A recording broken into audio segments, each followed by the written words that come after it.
Hey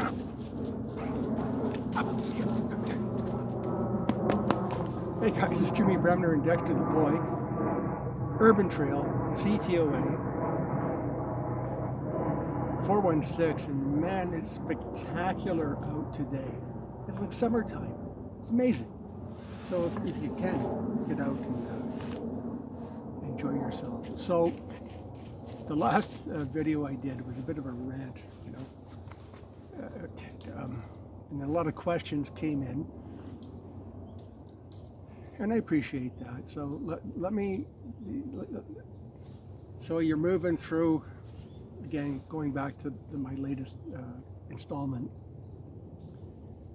You're moving through an urban area. What are you, a gray man? No, I'm just a dude, okay? You have to look like a dude.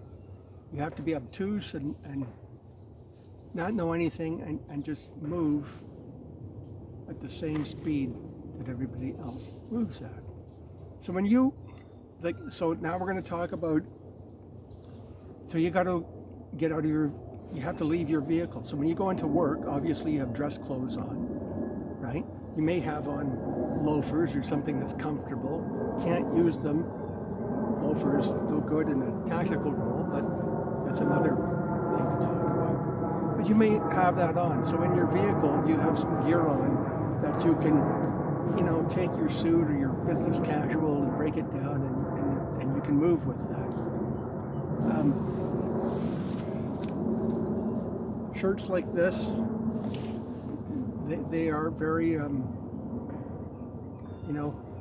under the radar and nobody really looks at people like that. And like I said, I'm not talking about gray man. I did a thing, I don't know, many videos ago about how to travel, and then, like I said, I wear all the gear just as an example, as a way to share and that type of thing. But if you're moving through an urban center, you can have on kind of like military kind of gear. Okay, so then you get to this, I love this stuff. Your everyday carry. Well, my everyday carry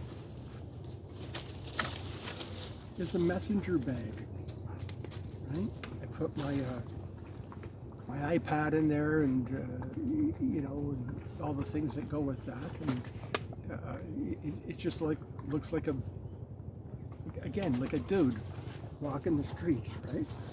And I've carried this bag all over the world, and it actually puffs out pretty big, and you can get your poncho in there, and you can get lunch in there. You can do so many things with it. Your water bottle, you can do all those things with a pouch, the messenger bag. And again, it hangs to the side. I don't like backpacks. I can't stand them, okay? So that said, I love the messenger bag because it can swing around in front and you can get to work if you need to do that.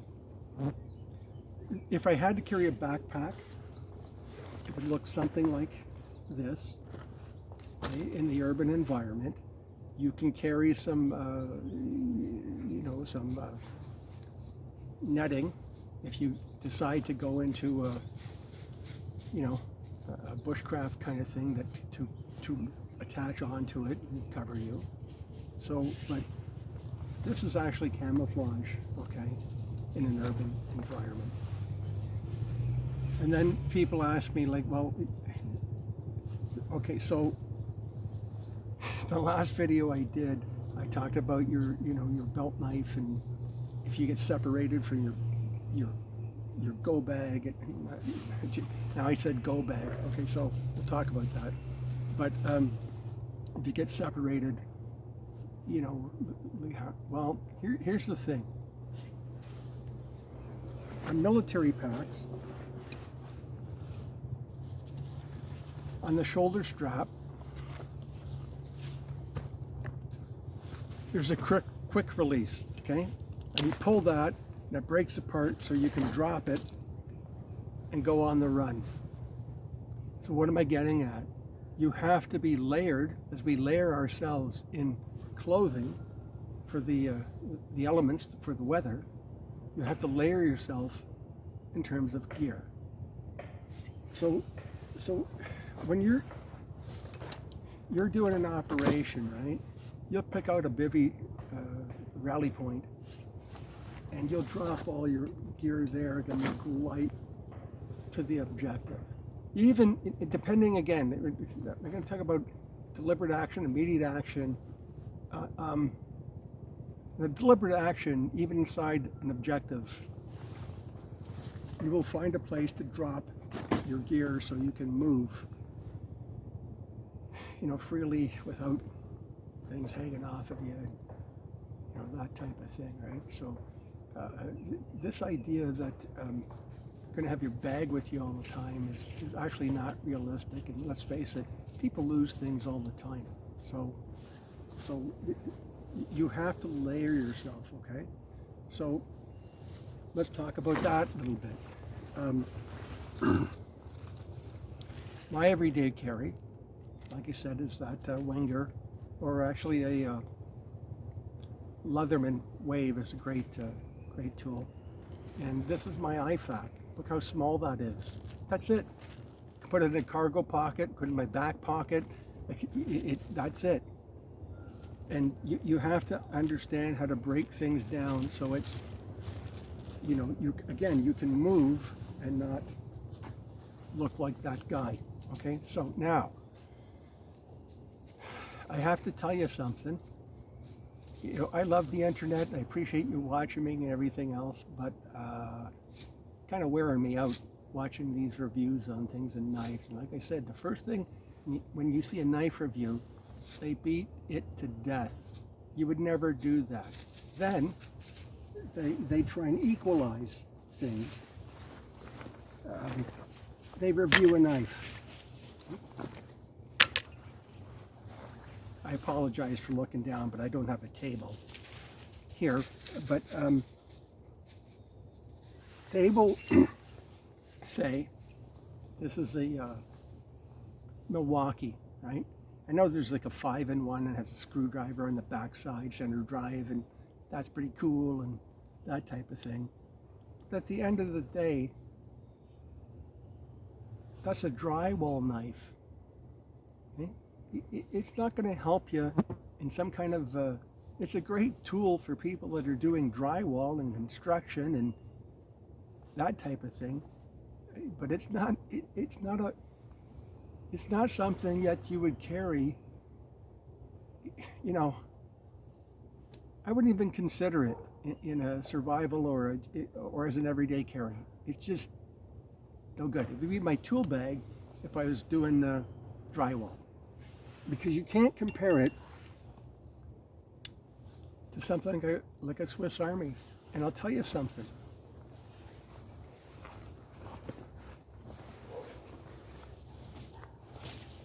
Safety glasses. If you're using one of these, not how it's supposed to be used, I guarantee it's going to snap. And if you don't have these on, it's not going to be pretty. These are not, they're built what they're built for. You know what? A long time ago, right? When I was on the, instructing on the teams and things like that, our new people, God bless them, they would buy a really nice knife, like a really high-end knife. And they're like, well, Jimmy, why do you carry all this cheap stuff? And I said, well, you'll see. And the first thing they tried to pry, that expensive knife would break in half, and they're out a lot of money, right?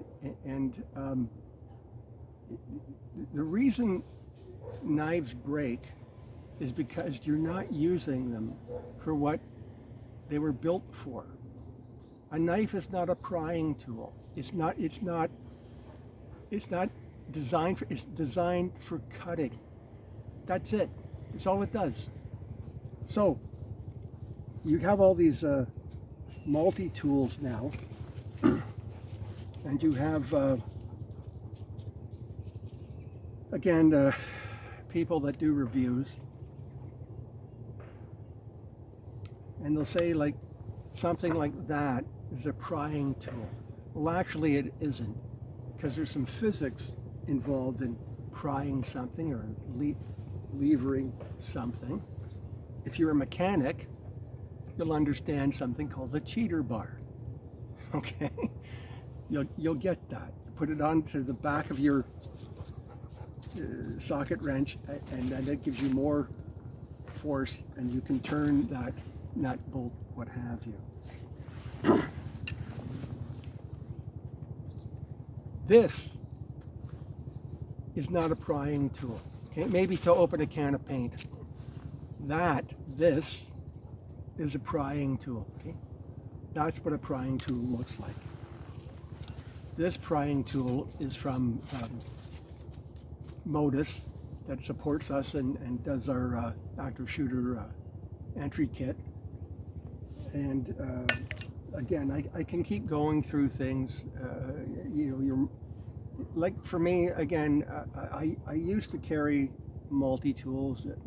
You know, sometimes I carry my Leatherman or what have you, but most times I carry something like a Swiss Army Rescue and real pliers, because most times when you have to use pliers, you have to a nut and a bolt. It's a two-hand kind of thing, and you should always have gloves with you. And like I said, I'm kind of getting exhausted with watching all of these reviews and what you can use something for. Well, that's a glass breaker. Actually, that's a glass breaker. Okay.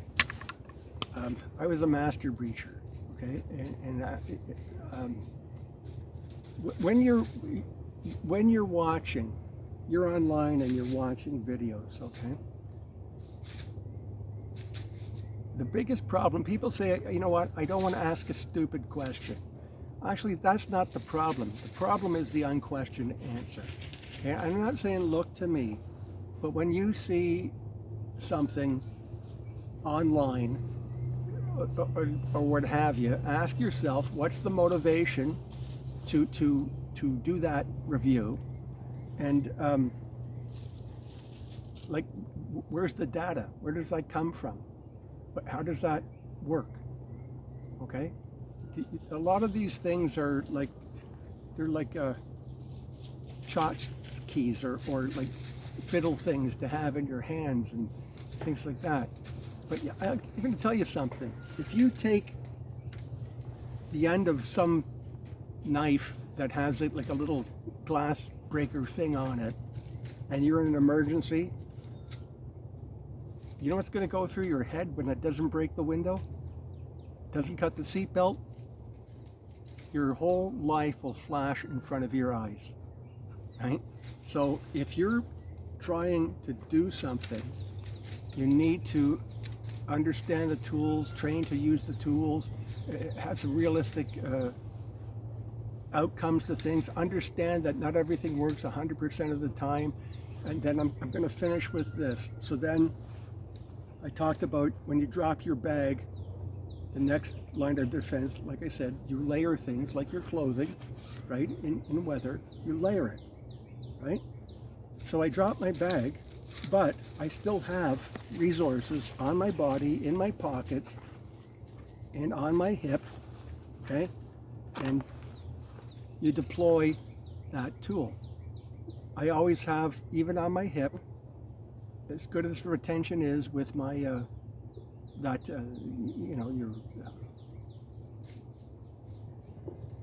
know, your the sheath or what have you, as good as it is, I still always attach an elastic band. I did a video about this about a year ago, in fact, about how to deploy and how you don't lose things. Elastic band, you attach it to everything on your body. If you don't use it, doesn't matter. But if you use it, you know it's going to be there, and that elastic will snap when you go to deploy. If you notice the orientation of the blade, when I deployed this, that's actually quite significant in a defensive kind of encounter. Okay.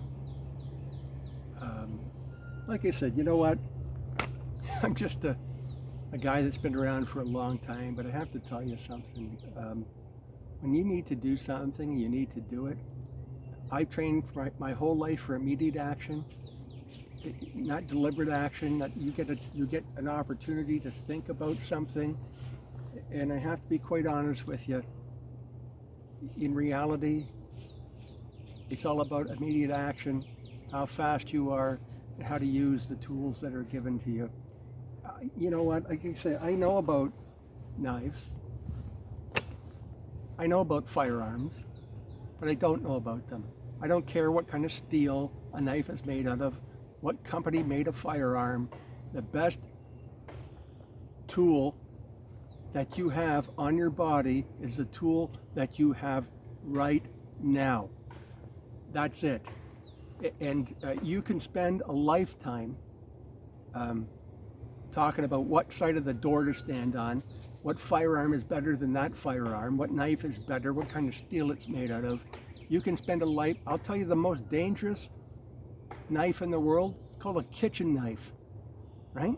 But nobody ever talks about that. So the last thing I'm going to say, okay, so if you're a young trainer, if you're you're thinking, you're training people, you're trying to help people, as I do all the time, it is this, is it really, like I said, it's not a stupid question, it's the unquestioned answer, okay? And you have to be able to provide answers for people or send them to somebody that knows that answer. And that's where I'm going to end it. And like I said, Dexter, hang on a sec. Let me get the boy back in here. I mean, oh, he's got something in this. Dexter. Well, he's caught something, so I think it's a golf ball. But anyways, it's Jimmy Bremner and Dexter the boy. There he is. Here. On the urban trail, and we're out.